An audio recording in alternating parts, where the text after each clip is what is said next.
So I'd make an arrest, and when I arrested somebody, I'd put them in handcuffs. Do you remember your last ACT course or arresting control course where you put your hands in handcuffs and you're like, get me out of these things because it was harder to breathe? Handcuffs aren't built for comfort, but we need them.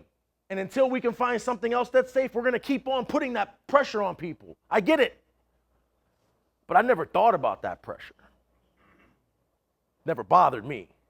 So Why'd You Stop Me is a program designed to increase trust between police officers and community members.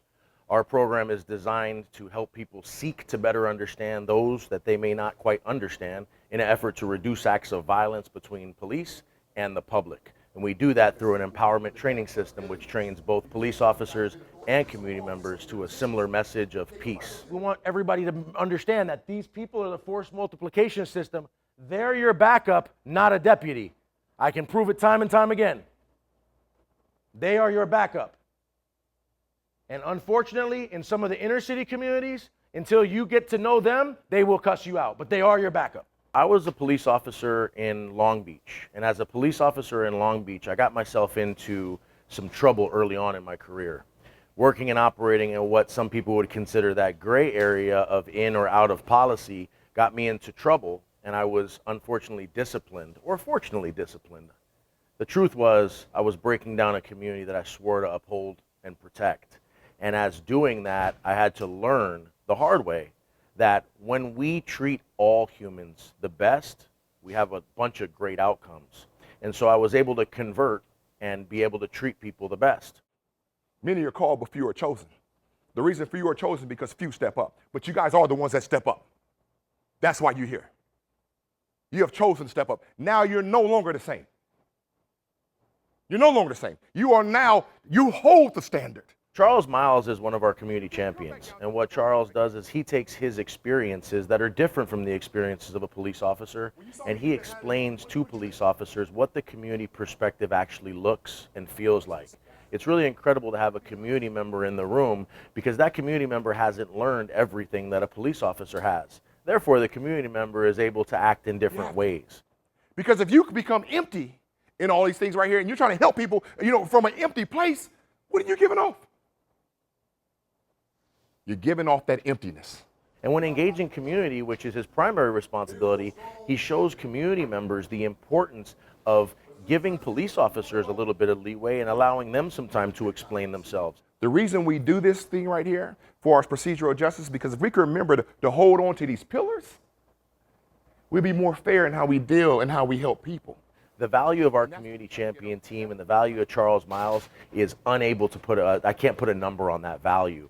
And that's what makes our course and company unique and extremely dynamic. And then also for corrections, we had conversations, what's expected from the inmates when they come in there, to build the trust of what's going to happen in their day-to-day operations, and then also answering their grievances and concerns when they're in the jail.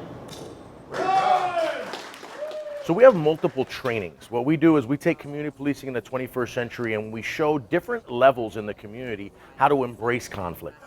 4, 3, 2, 1. We're not going to make conflict go away. And so through our system at Palm Beach County Sheriff's Office, we started our first day with road patrol deputies who have to know certain things. Then we went into correctional deputies who are responsible for the wellness of the inmates as they're serving their sentences inside of the correctional institutions in Palm Beach County. We then went from there to supervisory leadership at the rank and file level, the sergeants and the lieutenants, and spoke about leading from a place of extreme ownership and making sure that they own their decisions in helping others to get better, and the responsibility that they have to the community that they serve as supervisors.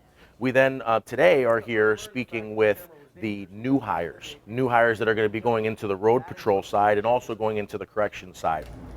My name is Jason Lehman, the founder of the organization, and super duper excited to be able to expose you to this organization that we believe is going to save the life of a police officer or a community member tomorrow. So we just spoke to community leaders in Palm Beach County, and those community leaders had a lot of concerns. They had very important concerns because police officers in Palm Beach County are responsible for the safety and security not only of their friends and community, but of their loved ones. And so we really were able to quell some of their issues by speaking about the training systems that we provided. We were able to answer their questions in an efficient and ethical manner, put them through some scenarios that showed them what it was like to be in the shoes of a police officer. Your goal in this is that in being a police officer is that you're going to make a decision on what you're going to do to me. And help them to better engage law enforcement as a partner and not as an enemy. How are you doing? I'm well, sir. Thank you. So it was really cool to get them to understand a little bit more about our protectors and our protection system that we're providing through communication, and it was really an awesome experience. And because I almost hit you, I want to get out to apologize. Being in the room interacting with each other on a personal level is a big accomplishment.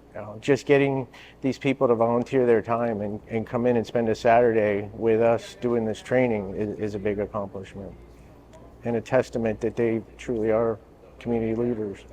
The overall goal of the program is to engage in more peace, to help one person at a time, to go out there and be human, to be kind, and on both sides, just not let people take our kindness for weakness. This training is all about bridging the gap between the community and law enforcement. We want to build trust. All right, ma'am, everything checks out. Thank you for your cooperation and, by the way, for letting me know about that weapon there, okay? Thank you so You much. drive safe, no Thank problem. you. Have a good day. You too, you're good to go. And to see how to come together so that at the end of the day, in all of our millions of encounters, everybody goes home safe.